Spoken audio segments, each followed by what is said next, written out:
अस्सलामुअलैकुम वरहमतुल्लाहि वबरकातुहू।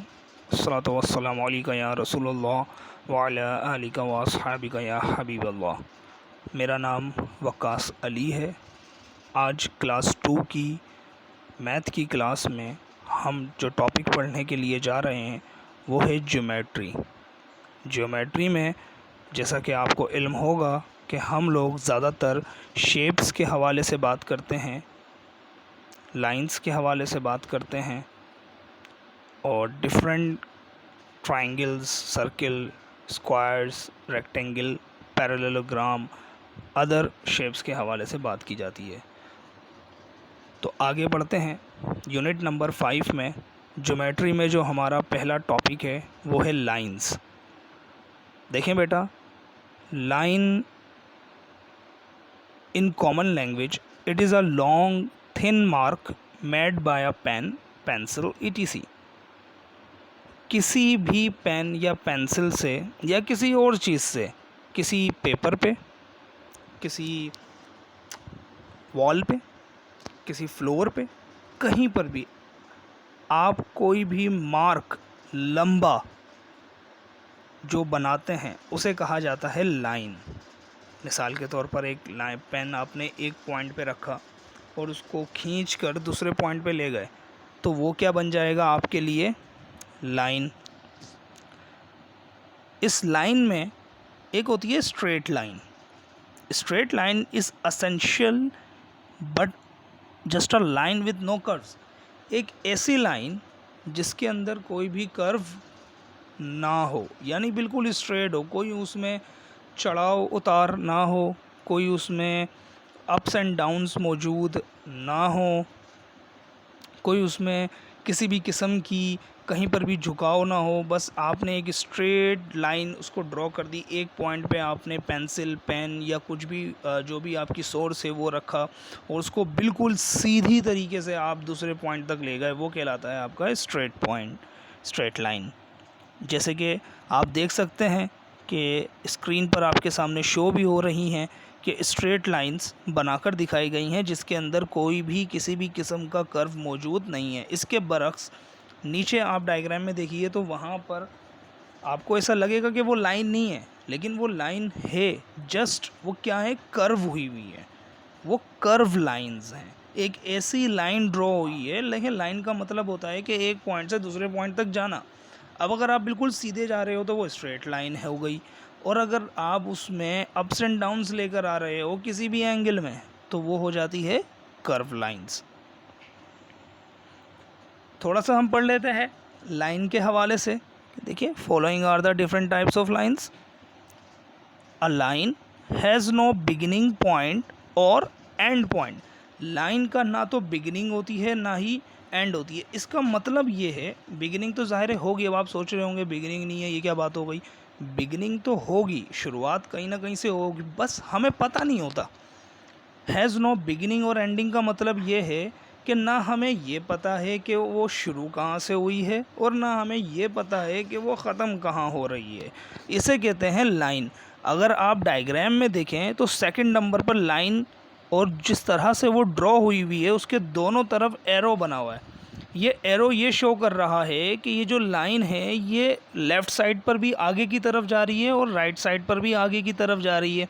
कितना आगे जा रही है, कितना पीछे जा रही है, ये हमें नहीं पता। ना हमें बिगिनिंग पॉइंट पता है, ना हमें एंडिंग पॉइंट पता है। ऐसी ऐसा कोई आप यूँ कह लें कि ऐसा कोई मार्क, हमने ये पढ़ा था line is a long thin mark. ऐसा कोई मार्क जिसका ना आपको बिगिनिंग पॉइंट पता हो ना आपको एंडिंग पॉइंट पता हो, बस आपको छोटा सा उसका फैक्टर पता हो, वो कहलाती है line. A line segment, point number 2, a line segment has two endpoints.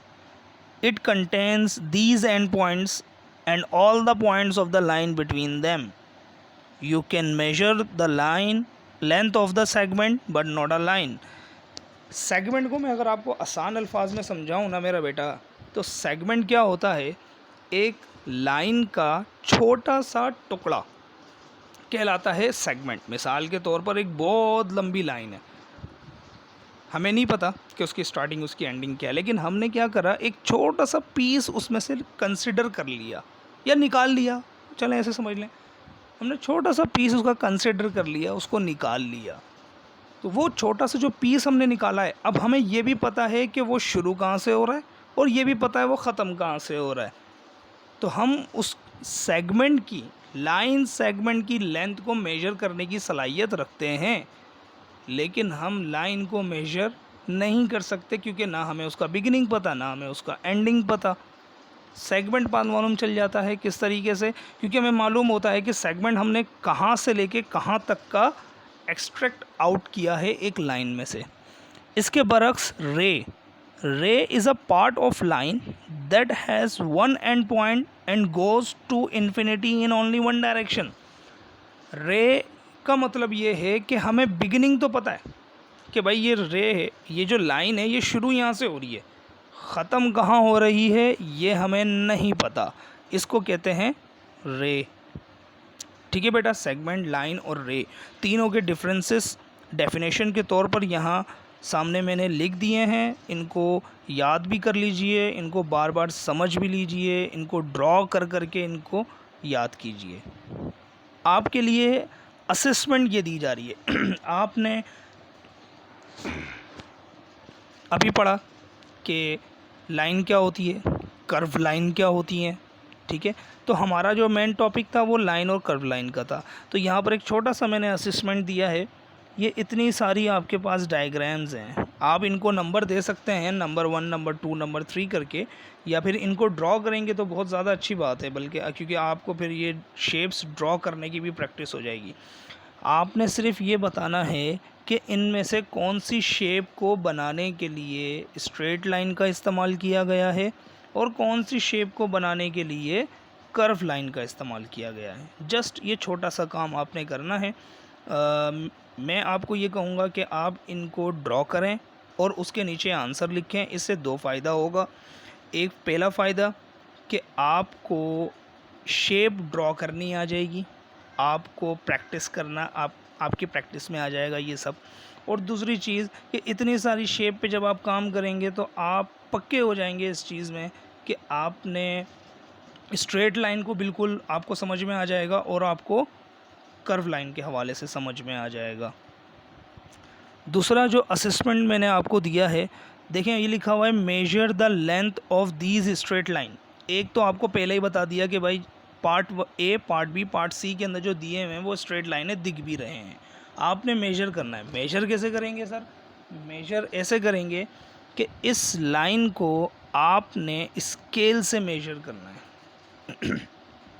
अब उसके लिए तरीक़ेकार ये हो सकता है कि आप एक काम कीजिए, इस पिक्चर का प्रिंट आउट लें और इस प्रिंट आउट पे आप इसको मेजर करें। एटलीस्ट आपको इस रूलर जो आपका है, जिसे आप रूलर कहते हैं, जो स्केल है आपका, वो आपको यूज़ करना आएगा कि आप लाइन को मेजर कैसे करते हैं। आप part A, part B, part C आप ख़ुद ऑटोमेटिकली नोट करें, दिख भी रहा है कि पार्ट ए की लेंथ कम है, पार्ट बी वाले की लेंथ ज़्यादा है, पार्ट सी की सबसे ज़्यादा है। ठीक है, ये तो पहला सवाल है। इसी से दूसरा सवाल है कि आपने एक लाइन ड्रॉ करनी है। Draw straight lines of the following measurement. पहली लाइन कितने सेंटीमीटर की ड्रॉ करनी है? 2 सेंटीमीटर की। और दूसरी लाइन कितने सेंटीमीटर की है? 7 सेंटीमीटर की। इस तरीके से आपने 10, 5, 3, 8 सेंटीमीटर की अलग अलग लाइंस ड्रॉ करनी हैं। ठीक है ना मेरा बेटा? ये असेसमेंट आपको इसलिए दी गई है ताकि आप घर पे बैठें, जो कुछ आपने पढ़ा है आप उसको अप्लाई कर सकें, ये सब एप्लीकेबल हो, ताकि आपको ज़्यादा आसानी हो। मैथ के अंदर सिर्फ एक ही चीज़ होती है बेटा, वो है प्रैक्टिस। आप जितना लिखेंगे, आप जितना उसको प्रैक्टिस में लेकर आएंगे, उतनी ज़्यादा मैथ आपको समझ में आना शुरू होगी। अगर आप ये सब चीज़ें याद करना शुरू कर देंगे, जस्ट सुनना शुरू कर देंगे, खाली बेकार आप बैठ जाएं दिखाने के लिए कि हम लेक्चर ले रहे हैं, सिर्फ उस तक की हद तक रखेंगे आप, तो आपको मैथ समझ में नहीं आएगा। ये आप प्रैक्टिस करें। आप इसका प्रिंट निकालें, आप ये तीनों पेपर, तीनों लाइंस जो यहाँ दी गई हैं, इसको आप मेजर करें कि ये कितना है, कितनी लेंथ है इसकी। नीचे आपके पास स्केल मौजूद है, पेंसिल मौजूद है, आप ड्रॉ करें 2 सेंटीमीटर, 7 सेंटीमीटर, 10 सेंटीमीटर। पहली बार ही मसला आएगा, दूसरे में मसला आएगा, लेकिन तीसरे में जब आपको ये चीज़ें आ जाएंगी ना तो फिर आपको करने में आसानी पैदा होगी। उम्मीद करता हूँ बेटा आपको आज का लेक्चर समझ में आया होगा। अल्लाह पाक हम सबको अपने हिफ्ज़ व अमान में रखे। अस्सलातु वस्सलामु अलैका या रसूलुल्लाह व अला आलिका व अस्हाबी।